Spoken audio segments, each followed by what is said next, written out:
Ani addunyaa waaqoo abbaa qananii addunyaa ummanni Itoophiyaa hundi kan biyya keessa jirus kan ala jirus dhiiga mucaakoo haqa mucaakoo kanaa baaftanii isiniin jecha akkam jirtu waan dhiyoo kana na mudate ani nugaa koos dhabeera. Caaluuni harka namaatiin ajjeefame. Intalli kun gaafa fajjeeste sirra agartaniittu jaan. Microscopiin aga harkuu danda'u ol xiinxalee waa'ee nama tokko baasuu danda'a. Hojii nama tokko dubbii nama maal namni sun maal akka yaadu bira gahuu danda'a.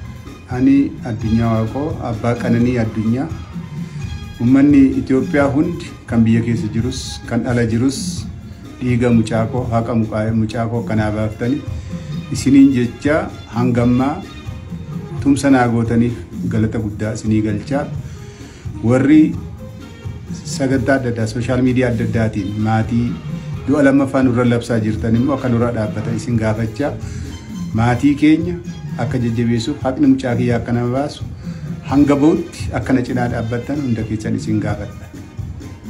እኔ አዱኛ ዋቆ የቀነኒ አዱኛ አባት የልጄን ደም እንድታወጡልኝ የኢትዮጵያን ሕዝብ በአገር ውስጥም በውጭም ያላችሁትን እየጠየቅኩኝ እስካሁን ከጎኔ ለቆማችሁ ሁሉ ከፍ ያለ ምስጋናን እያቀረብኩ አንዳንዶች በሁለቱም ሳይድ በሶሻል ሚዲያ ላይ የማይሆን ቅስቀሳና የልጄን ደም ለመደበቅ የሚሯሯጡትን ከኔ ላይ እንድትቆሙ በእግዚአብሔር ዘንድ ጠይቃቸዋለሁ። ነጋ ከሰኒ ነጋ ጅርቱ አራ ዴቢዮይን ከኑ ዱፌ ኦሮሞኒ አካ nama yaadaan nama falmuu danda'u nama sammuun isaanii jajjabaate akkasumas nama hubatan akka qabu namoota jireenyi isaanii reeffate afaan isaanii raqa ta'es baay'ee qabaa jechuudha. Jaraaf miti kanan deebi'uu kennuu dhufe har'a namooti muraasti bilbilaan na wajjin isaan jiru akkasumas ijoolleen na beekan quunnaman jirtu. Hunduma keessanii fi deebisanii kennuu barbaadeen akkasumas tiktaakii kanarratti hiriyoota koo warra dhugaadhaaf falman akkasumas warra dhugaa barbaadanii fi jechuudhaan ragaan hin jiru Andu'aalem mucaa kana ajjeesuudhaaf jettaniittu gaaffiin isin gaafachuu barbaadan. Hacaaluun ofiin ofitti tokkose moo namatti isatti tokkoseen? Nama kan biraatiif ajjeefamuun isaa ragaan jira? Ragaan hin jiruun. Dhugaan jiru garuu kan nuti beennu Hacaaluun harka namaatiin ajjeefame. Intalli kun gaafa fajjeeste sirra agartaniittu jaan. Kara maskootii kara gola qodaadha kan iseen kufteedhame. Namni tokko of darbachuudhaa fi wayirra dhaabbachuu qaban darajaa wayirra dhaabbatee gad of darbata amma ammaatti amma argetti namooti biyya kana keessatti yeroo baay'ee of darbatanii fooqirraa fajjeesanii viidiyoo isaanii argeera darajaa wayirra dhaabbatanii of darbatu. Mucaan kun maskootii irra iddoo kam dhaabbattee of darbatte moo erga ajjeefamtee booda darbatamtee buufamteen dhugaan jiru jechuudha. Namni nama ajjeesu nama kaawwatee nama ajjeesa. Isinoo ajjeefamuu ishee akkamitti amantanii of ajjeesteetti jettanii fudhattanii taa'uu barbaaddanii.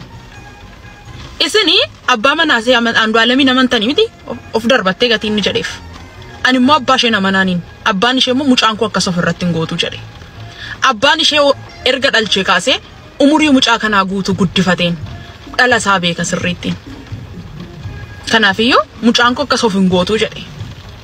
Isa malee Hacaaluu Hundeessaa nama kan biraatu ajjeesee jettanii erga falmitanii seerri qabatee tureen seerri intala sana bilisa godhee baaseen baateetti mana hidhaa keessan jirtuun sogatii dhugaa qabduuf baate seerri wanta qabate hin borcinu dhiisaa seerri yu bilisa baasaa ergattaniiti akka Hacaaluu Hundeessaa hin ajjeesne kan intalli sun Hacaaluun ofiin of ajjeese kanaaf bilisa baanii warra Hacaaluun ajjeesame jedhan.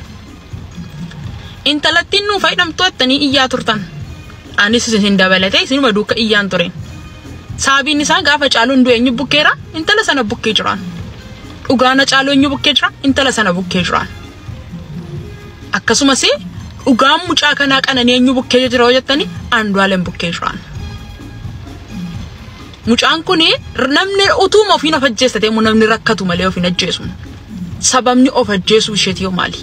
moo akkasii yaadan itti nyaattee quuftee itti tolee ay of ajjeesuun qaba har'a jettee makaatee dhattee darbattee mini akkasiin odeessaa jirtanitti. Arras Boris yoo ta'e justice for Qananii Addunyaa. Ijoollee durbaa ajjeesuu na dhaabbatu. Mucaan kun har'as Boris yoo ta'e itti gaafatamuu qaba. Namni nama ajjeesu ragaa kaawwatee nama hin ajjeesu. Garuu mucaan kun ofiin of hin ajjeefne harka namaatiin duute. Dhugaan jiru isa kanadha jechuudha. Guyyaa gaarii qabaadhaa.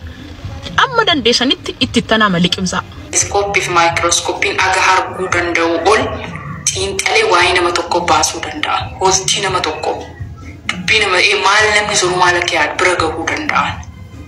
Maaliif qoratee jechuudha. Ogeessi seeraa poolisii ogeessa seeraa keessa gaga'u nam baay'eetu jira waan ta'eef jechuudha. Fakkeenyaaf gaazexeessaa fudhattanii anti kun otoo na waa'ee gombeekiin gaazexeessaan tokko dudda kiyya duuba dhufee dookumeentarii cimaa irratti hojjechuu danda'a. So waa'ee namaa hin gochuu hin danda'u jechuudha dhibbaan dhibbatti wannoo ta'ee jechuudha. Karaa immoo ogeessa yaalaa fi namoota keessumayyuu keessatti xiinsammuu. Waan iddoo biraatti meenaa sufne waan maatiitti himan even dubartii yoo taate waan abbaa manaa isheetti himachuu sodaattu. Abbaa manaa yoo ta'e waan dubartii isaatti himachuu sodaanne waan maatii isaatti hiriyaa isaa dhiyootti himanne dhaqee doktora Gattaasaa. Waa'ee isaa haasa'uu danda'a namni kun. Maaliif fayyaa argachuu waan barbaaduuf wanni itti rakkate kanarraa yaalamee fayyuu waan barbaaduuf. Lammatammoo hollaa hariiroo gaarii qabda taanaan hollaa kee faana inni haasofta rakkina keessumaanis yeroo iyyitus yeroo kolfitus yeroo gammaddus yeroo taphattus maal taatus sagaleellee ol kaastee yeroo dubbattu hollaan si dhaga'a.